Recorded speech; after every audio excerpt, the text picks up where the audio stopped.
Welcome to the smallest unboxing we'll probably ever do. PowerTap have sent me over their new speed and cadence sensor, and it comes in a very, very small box. We'll get into the box today, we'll put it through some llama lab testing and see what it's all about. For this very small box, it shouldn't take very long at all. Let's get into it. Okay, getting stuck into the very small box. This is probably the quickest unboxing we'll ever do. We have some rubber mounting bands. We have the battery and battery cap.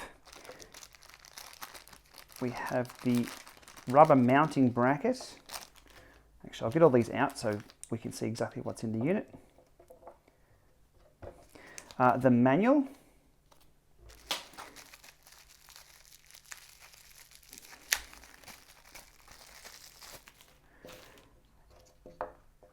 And the speed cadence sensor itself.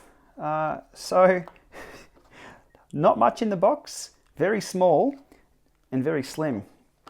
So the device is speed or cadence, not both at the same time. Now, how you program this thing to be speed or cadence is kind of unique, and I haven't seen this before. Let me show you how that's done. Okay, first up, I'll show you how to make it a speed sensor.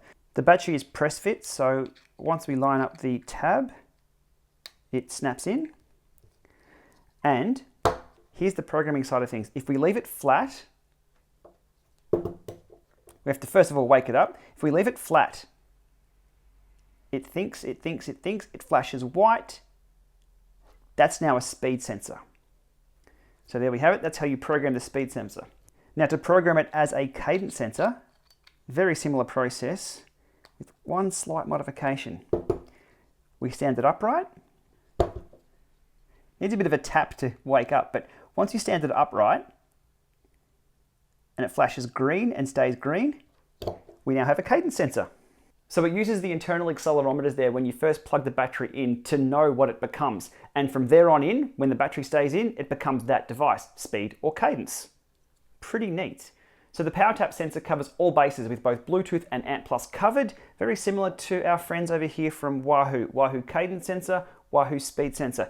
Let's have a look at the size comparison between these units here.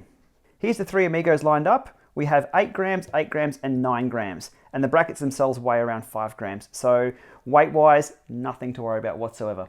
Looking at the sizes here, the Wahoo sensors are 35mm wide, 25.8mm high, and 8.25 thick.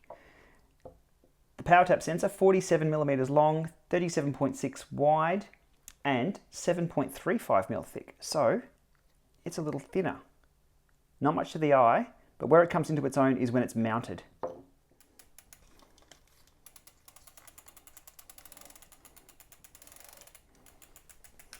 You can see here the PowerTap one is much lower profile than the Wahoo one here with the bracket installed. So if you were really thin on clearance and you didn't want to just stick that there and risk losing it with a bit of tape or come up with another solution with a cable tie or something, using the bracket there, you do need the clearance. With that though, if you've got a time trial bike with very low clearance through here, this would be a very good solution. So where it falls apart as a speed sensor on my bike, it doesn't quite fit in here. It's a little bit too wide. So speed sensor wise on a rear wheel, not going to fit in these Ultegra wheels. For that solution, the Wahoo does fit and take the cake in that respect. These aren't the easiest things to actually mount on. Let's pretend I can hook that up there like that, like I have the other day. That fits in there. So for that solution there, maybe not a good spot for it at the back.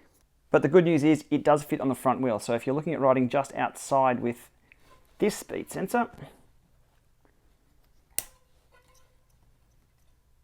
again, pretend I've put 2 rings on there, it fits on the front.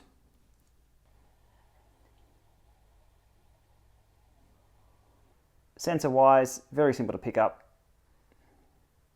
There we go, cadence sensor, 15199, done. Easy as that, so it's paired with the watch over ANT+. Let's have a look on Zwift as well.